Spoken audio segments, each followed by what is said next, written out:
Well, thank you for that magnificent introduction. Shabbat Shalom. It's really a great pleasure to be here at Shaarei Tzedek. This is a congregation that has made history in many ways.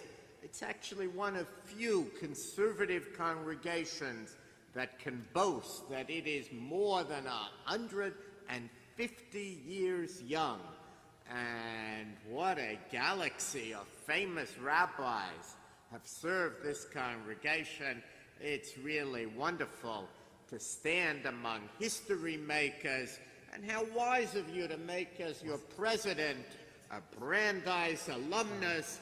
I have to say, though, Larry, we at Brandeis, when we talk about football, we point out Brandeis University has not lost a football game in more than 55 years. Now, my job this morning is to talk about the future of the American Jewish community. That's a somewhat dangerous assignment to give to an historian, because if you actually look at the history of prophecies concerning Jews, including here in America, it's amazing how many of them have proven wrong. In 1818, one of this nation's wisest leaders, Attorney General William Wirt, he later ran for president, he predicted that within 150 years, Jews would be indistinguishable from the rest of mankind.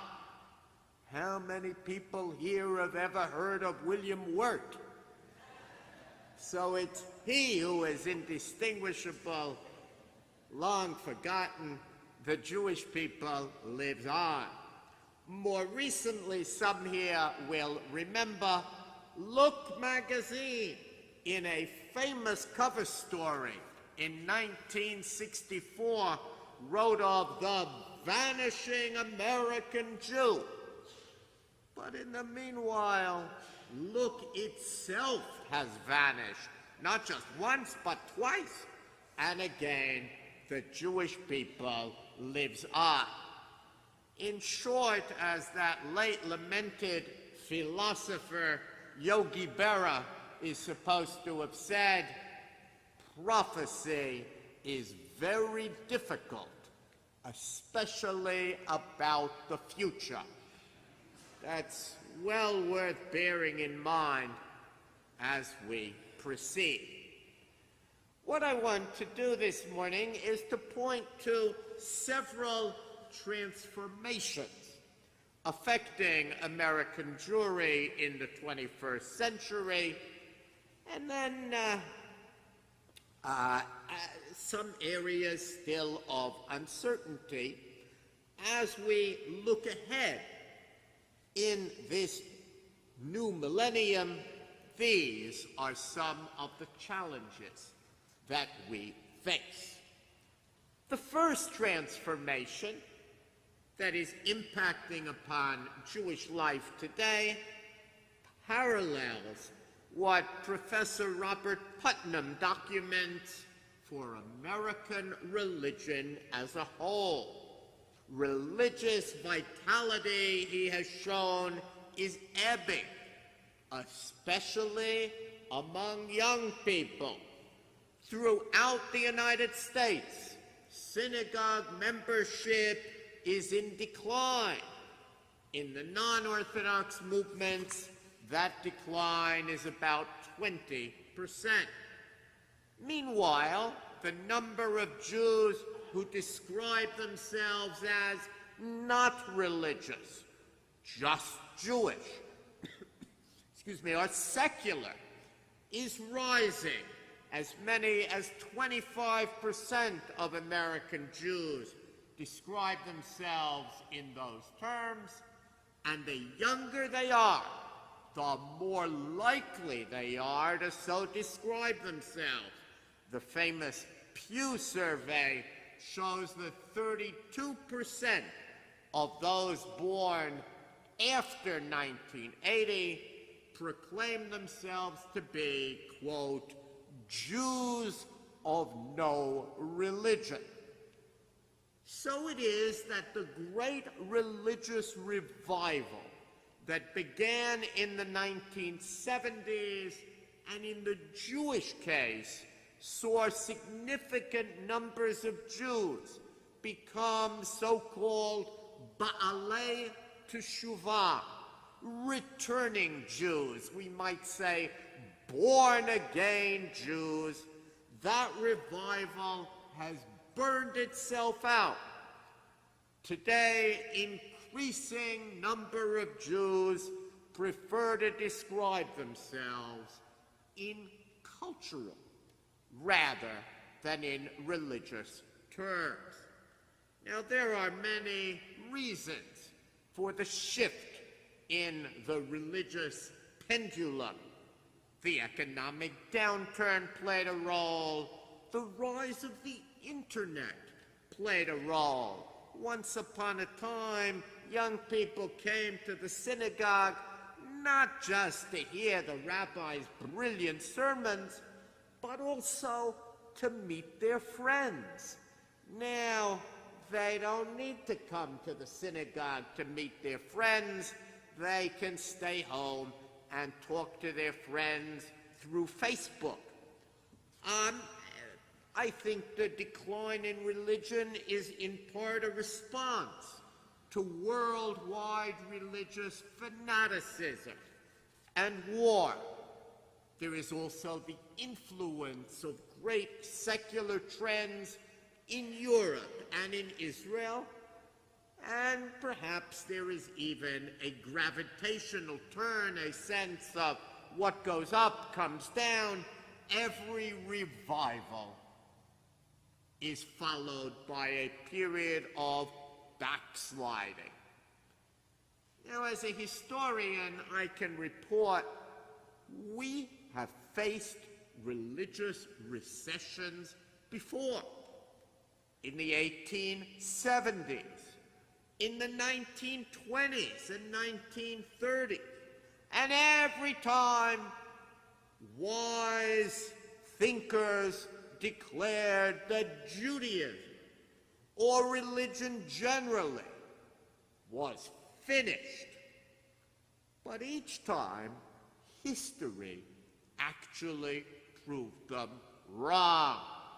Young people eventually found wondrously creative ways to fuse old and new, and a surprising renaissance of religion took place. As the great historian of these religious cycles, Professor William McLaughlin showed, the old light never quite dies, and the process is never finished. It may take a decade or two, but I am fairly confident that the religious decline of today is sowing the seeds for the religious revival of tomorrow. Now, the economy, the second transformation that is impacting Jewish life in the United States, will certainly continue to play a role in shaping the trajectory of the American Jewish community in the years ahead. As everybody here knows, in 2008, our American Jewish community lost a fortune thanks to the stock market crash, Bernie Madoff, and a host of mini Madoffs, as they are called today, each of them vaporizing about $250 million. Endowments throughout the Jewish community fell by 20 to 30%. At least in the world of Jewish federations, 2/3 of our American Jewish federations have not recovered from 2008. Just as the great rise of Jewish wealth in the 80s and the 90s fueled one big thing after another in American Jewish life: educational initiatives, Birthright Israel, an array of cultural and religious undertakings, so an era of belt-tightening threatens those initiatives. We watch with great sadness the decline of the Solomon Schechter school movement and of certain other movements and institutions in Jewish life. A particularly interesting trend that we have never before seen in American Jewish history is the merger of Jewish and non-Jewish organizations. So there is now the YMCA JCC of Toledo, Ohio. The Philadelphia Jewish Archives merged into Temple University. Baltimore Hebrew College merged into Towson State College. Siegel College in Cleveland merged into Case Western Reserve University. The Jewish Publication Society merged with the University of Nebraska Press, and there are other examples as well.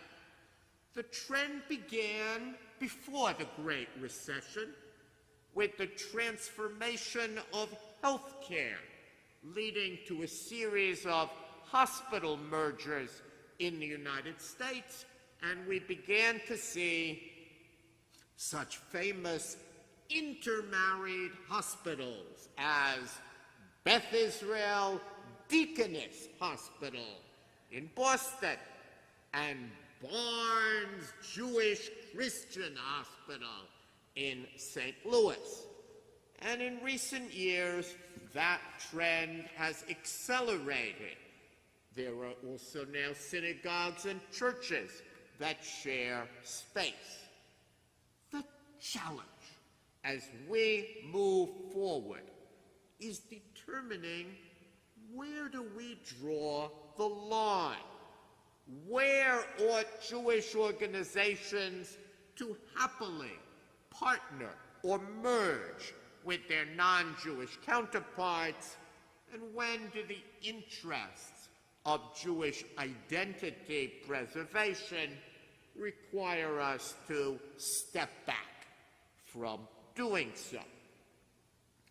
Now, anyone who talks about the future of the American Jewish community needs to consider the recent Pew study of the American Jewish population and new studies concerning intermarriage, but these have been widely discussed and reported in our community. So in the few minutes that remain, I actually want to talk about something that has not been much discussed. And that is that any year now, some say it has already happened, Israel will overtake the United States as the largest Jewish community in the world. Indeed, there are already more Jews in Greater Tel Aviv than in Greater New York. Don't tell your New York friends, but New York is no longer the greatest Jewish city in the world. From an Israeli point of view, and we're soon going to celebrate Yom HaAtzmaut, Israel Independence Day later this week, Israel's demographic rise marks the ultimate triumph of Zionism. The first time since the days of the Tanakh, since the days of the Bible, that Israel is truly the single largest Jewish population center of the world. But for American Jews, the impact of downward mobility, of moving from being the undisputed greatest Jewish community of the world in the years following World War II, to now a shared relationship with Israel, requires significant adjustments in our communal thinking. Many of the recent tensions between Israel and the American Jewish community, especially in the religious and the philanthropic spheres, reflect the need for a new relationship between our two communities that really will reflect new demographic and economic realities. Likewise, we must adjust our view of the diaspora, for in the 21st century, it too is undergoing very great changes. There is today a huge disjunction between the image of the diaspora that many of us hold and the reality of the diaspora as it now exists and will continue to exist for the years ahead. We have all been taught that Jews are an am olam, a global people spread from one end of the world even to the other. The truth is, though, since World War II, Jewry has been very rapidly consolidating. Today, close to 83% of world Jewry lives in two countries, the United States and Israel. Half of all Jews actually live in 5 metropolitan areas: Tel Aviv, New York, Los Angeles, Haifa, Jerusalem. Don't tell our enemies, but that's half of Jewry. Fully 97% of world Jewry live in only 14 countries. There are only 37 countries that boast 5,000 Jews or more. Most of the 200 or so countries in the world, including some where Jews have lived for millennia, Iraq, Syria, Egypt, Ethiopia, are now completely barren of Jews or show tiny communities, less than 1,000, that are unsustainable. Huge areas of the world show no Jewish presence whatsoever. Now, there may be a silver lining in that data. After all, the bulk of diaspora Jews have moved to economically affluent, politically stable, socially attractive environments over the last 60 years.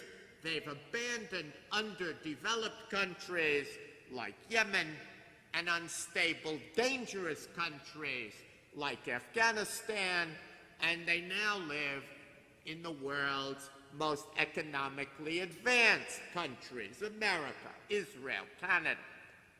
But this benefit comes at a price that we as a community have not thought much about, where most of the world's great religions, Christianity, Islam, Eastern religions, they are today expanding. Judaism is contracting. Other peoples are preaching the gospel of globalism and spreading their diasporas north, south, east, and west. And we Jews, who invented the very concept of a diaspora, we are reducing our exposure to the larger world and practicing consolidation. What will it mean that Judaism is fast becoming a regional, a first world religion instead of a global religion? That, to me, is one of the great questions facing Jewish life today. If you invite me back at the 200th anniversary of Shaarei Tzedek, maybe we will know the answer. But in the meanwhile, let me simply observe that the value of inviting a historian to look ahead is that it encourages us to focus on the challenges that we as a community face in the here and now.